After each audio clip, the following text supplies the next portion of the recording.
Agora nós vamos falar sobre a renúncia e a revogação de mandato. Pessoal, vamos pensar no seguinte. Lembram da Dilma? Muito bem. Quando a gente pensa em renúncia, eu falo, vou renunciar.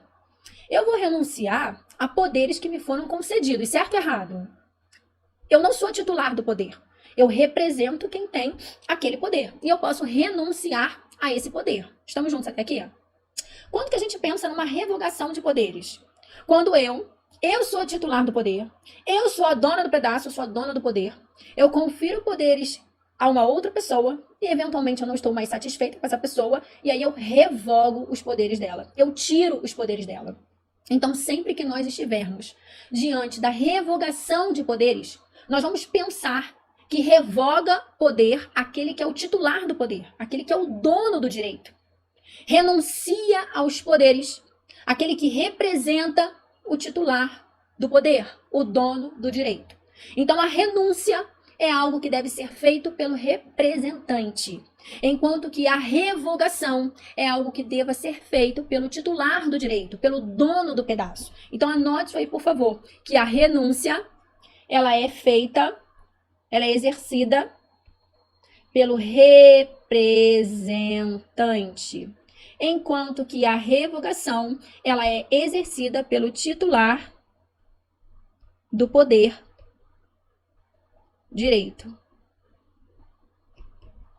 O que significa dizer, meu aluno, que quem renuncia é o advogado, porque ele não é o titular do direito, ele é tão somente o representante. Então, quem realiza a renúncia é o advogado, que não tem mais a pretensão de permanecer como aquele cliente que já virou um encosto na sua vida. Já a revogação do mandato, ela é feita pelo cliente, que eventualmente não está satisfeito com aquele advogado. Carol, como é que fica a questão dos honorários no caso de renúncia ou revogação?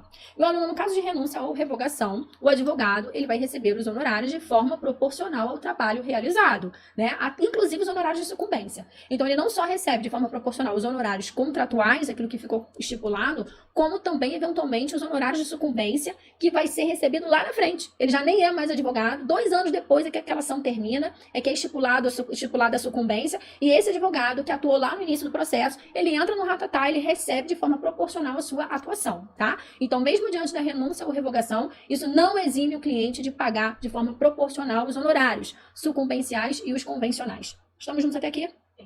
Tem uma pergunta, eu vou parar, vou fazer assim, deixa eu terminar aqui renúncia e revogação e eu vou responder essa pergunta. Você continue mandando as perguntas pra gente, que a Cris está juntando ali as perguntinhas, tá? Deixa eu só fechar essa ideia aqui. Então, sempre que nós pensarmos em renuncia aos poderes, aquele que representa alguém é o advogado. Revoga os poderes, aquele que é o dono do pedaço, é o dono do poder. O cliente revoga os poderes. O nosso estatuto, ele não delineou o comportamento da revogação. Ele não disse, não formalizou, ele não estipulou como, em que termos a revogação deve ocorrer.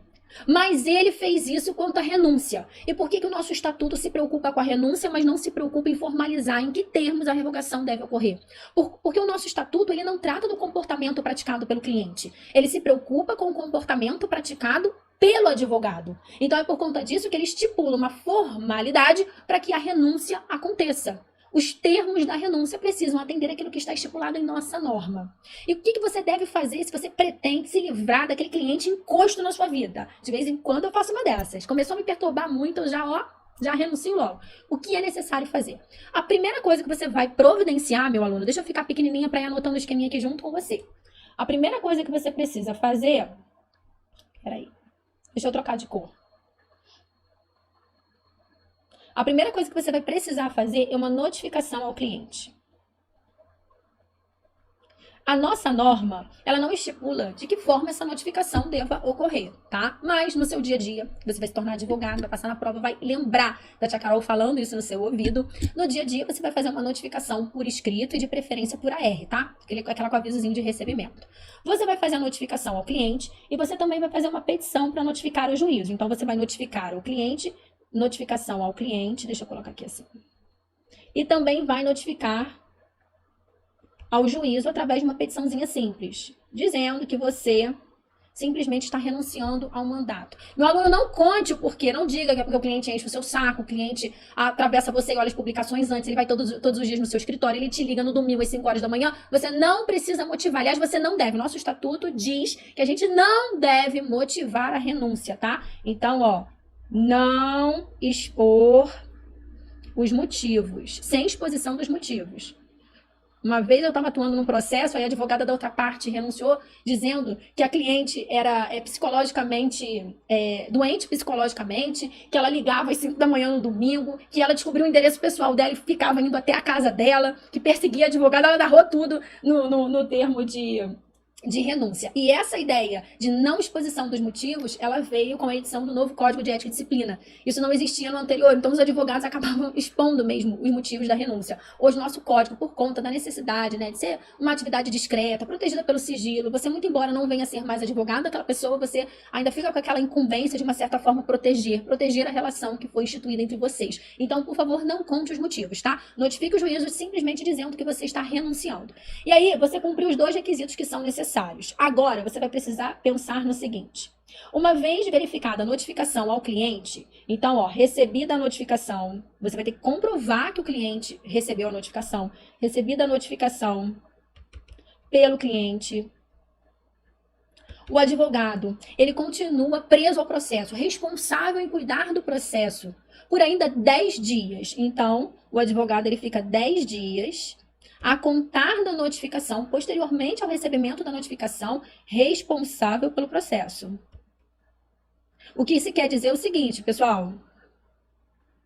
Qualquer coisa que aconteça nesse interstício de 10 dias vai ser de responsabilidade do advogado. Então, imagine o seguinte. Seu cliente recebeu a petição lá, deixa eu fazer uma linha do tempo aqui. Seu cliente recebeu a petição aqui, tá, para vocês enxergarem, no dia 10. Muito bem.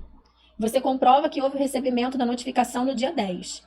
Você fica livre, teoricamente, lá para o dia 20, certo? Você está contando no relógio desesperadamente para chegar logo dia 20 e não aparecer nenhuma publicação. Eis que no dia 19, sentença. Putz, que azar. E aí o que você precisa fazer? Apelar, porque a sentença não foi favorável. Carol, mas o prazo da sentença, houve a publicação, o prazo da apelação de 15 dias úteis, ele vai até, inclusive, extrapolar o tempo que o advogado fica preso ao processo. Então, o outro advogado teria tempo para apelar.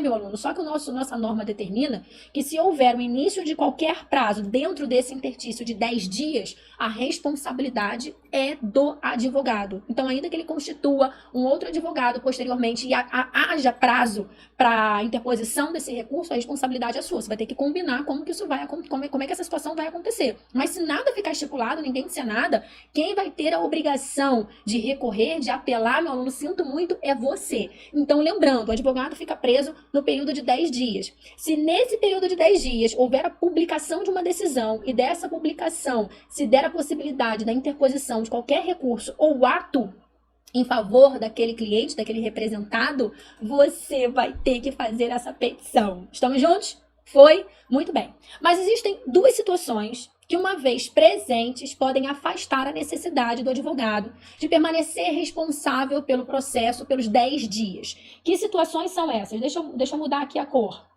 Então, olha só, nós vamos colocar aqui um salvo. Então, você não vai precisar ficar preso durante o período de 10 dias, se presente uma das 2 situações que eu vou falar agora. Bom, a primeira é quando houver outro advogado constituído. O que é isso? Deixa eu desaparecer aqui para não ficar na frente, pessoal. Aquele cliente tem 2 advogados. Você pode ter quantos advogados você quiser.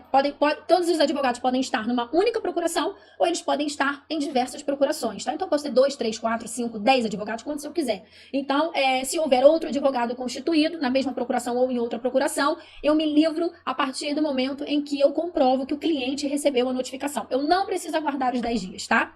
Existe uma outra situação também, onde o advogado se exime de aguardar os 10 dias, é quando o cliente ele constitui outro patrono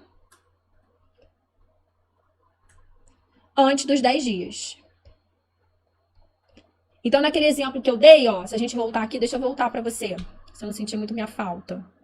Naquele exemplo que eu dei, onde a publicação foi feita no dia 19, se eventualmente o cliente constituiu outro advogado no dia 17, A partir do dia 17 você já está livre. Então essa publicação do dia 19 já não é mais responsabilidade sua. Olha que maravilha.